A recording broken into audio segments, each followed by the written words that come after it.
এইখানে দেখেন যে যে কলা গাছ ছিল, তারপর যে আপনার অন্যান্য গাছ ছিল, ওই যে সব মানে ভেঙে সেঙে একদম পড়ে গেছে। এই পাশে দেখেন একেবারে এখান থেকে সব ভাঙছে। সুপারি গাছ এখান থেকে একটা ভেঙে পড়ছে। আমাদের যে করলা গাছের মাছা ছিল, মাচার উপর দিয়ে একদম ওই ওই সামনে চলে গেছে। আম্বুল গাছ ওই যে একটা ভাঙছে, ড্রাগন গাছ পর্যন্ত গেছে। ড্রাগন গাছে কিন্তু ফুল টুল আছে। তো এখানে সৌরফল গাছ গেছে। তারপরে যে ছোট বাতাসে কি একটা অবস্থা, হ্যাঁ। ওই পাশে মনে করেন কাঁঠাল গাছটা আছে, ওই পেঁপে গাছটা সব ভেঙে পড়ছে সব। তো বাতাসের তীব্র যে মানে চাপটা, হ্যাঁ, নিম্নচাপ বা ঘূর্ণিঝড়ের চাপটা দেখেন এখনো কত বেশি, কত বেশি। আমি এখানে দাঁড়ানোটা রিস্ক কত বেশি, মানে বলার বাইরে। দেখছেন আপনি সাউন্ড হতে পারে শুনতে পারছেন, আমার মাইক্রোফোন আমার ভয়েসের সাথে সাউন্ড শোনা যাচ্ছে, হ্যাঁ।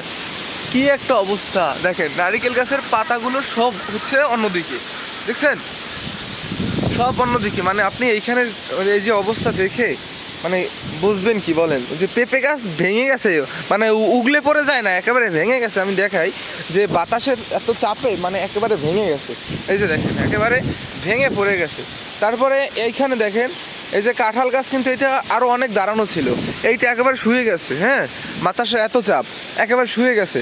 ওই যে কলা গাছ ভেঙে পড়ছে, এইরকম অনেক। মানে আমি তো বাগানে এখন পর্যন্ত যেতেই পারি নাই। এই যে আমি এইখানে আছি, যে মাছা টাছা সব ভাঙছে, বাতাসের চাপ এখনো দেখেন কি পরিমাণে চাপ, বলার বাইরে।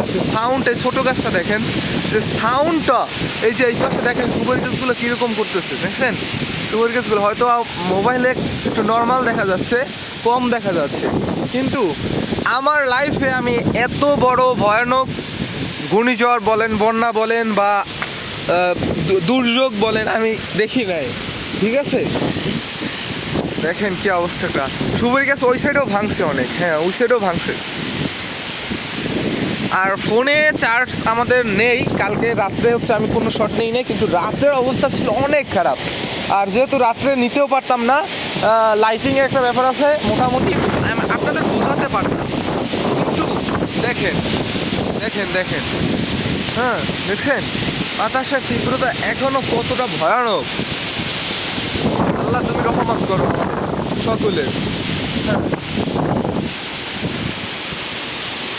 আমাদের বাড়ি তো মোটামুটি ছোট গাছ, সব ফল গাছের গাছ, হ্যাঁ দেখেন তো।